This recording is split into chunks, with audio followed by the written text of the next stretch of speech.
yang dulunya mungkin tersangka Ya, atau sebagai saksi? kami melakukan pemeriksaan terhadap 30 orang dalam hal ini sebagai saksi, kemudian juga sebagai terduga korban, dan pada waktu itu Ibu PC masih berstatus sebagai saksi, bukan sebagai tersangka pada saat pemeriksaan, dan juga kemudian terhadap para tersangka. Total itu sekitar 30 orang. Nah, berapa lama total pemeriksaan itu? Kami lakukan di dalam tim, ada 12 orang dari anggota Asosiasi Psikologi Forensik Indonesia dalam Himpunan Psikologi Indonesia.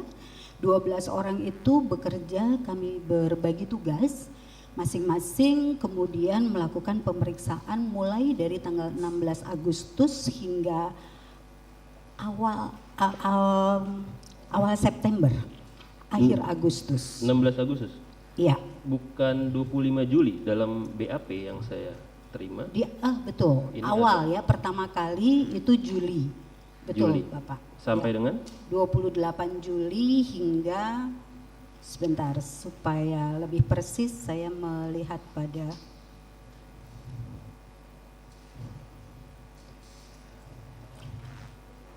sampai 24 Agustus, Bapak. Sampai 24 Agustus, oke. Ya. Fokus pemeriksaan itu apa? Yang memang maksud dan tujuan dari pemeriksaan itu sendiri? Ya, fokus adalah pada profil psikologis masing-masing pihak yang kemudian dikaitkan dengan perilaku yang terkait dengan perkara ini.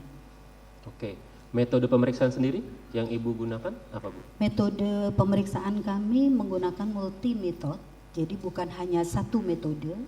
Yang pertama kami menggunakan rangkaian baterai tes.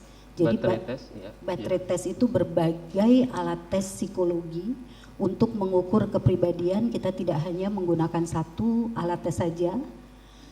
Begitu juga untuk kecerdasan dan juga kondisi emosi psikososial dari para tersangka dan yang sekarang menjadi terdakwa. Untuk korban sendiri dalam artian kasus ini kan pembunuhan atau pembunuhan berencana. Korban dalam hari ini Joshua. Bagaimana cara menilainya? Untuk korban Joshua, kami menggunakan metode yang lazim digunakan di dalam psikologi, itu metode retrospektif. Jadi kami mencari data dari orang-orang signifikan, termasuk keluarga di Jambi, teman-teman dekatnya, teman-teman kerjanya semasa di Jambi, teman sekolahnya, dan juga teman-teman kerjanya di Jakarta. Oke, kalau tadi untuk yang para tersangka, Ibu kan menggunakan data-data secara langsung ya? Langsung, betul. Mungkin kalau penelitian ini bisa dikatakan data primer. Primer. Kalau misalkan untuk korban, data sekunder berarti kan? Betul.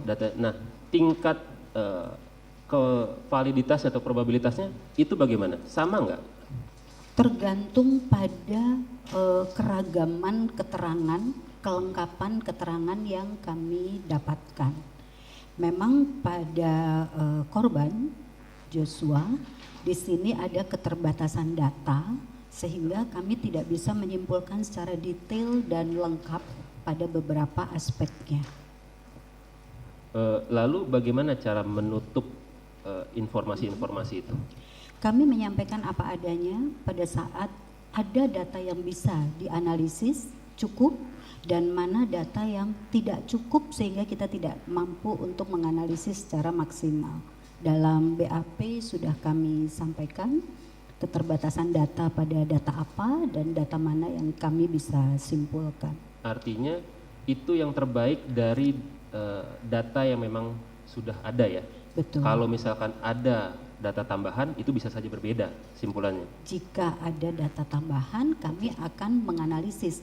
Di sini kami menyatakan bahwa ada keterbatasan data sehingga tidak bisa dianalisis secara maksimal, tetapi ada beberapa data yang memang banyak keterkaitan di dalam sirkumstansial peristiwa ini, timeline dari peristiwa ini, dan itu cukup, ada yang bisa kami masukkan sebagai analisis.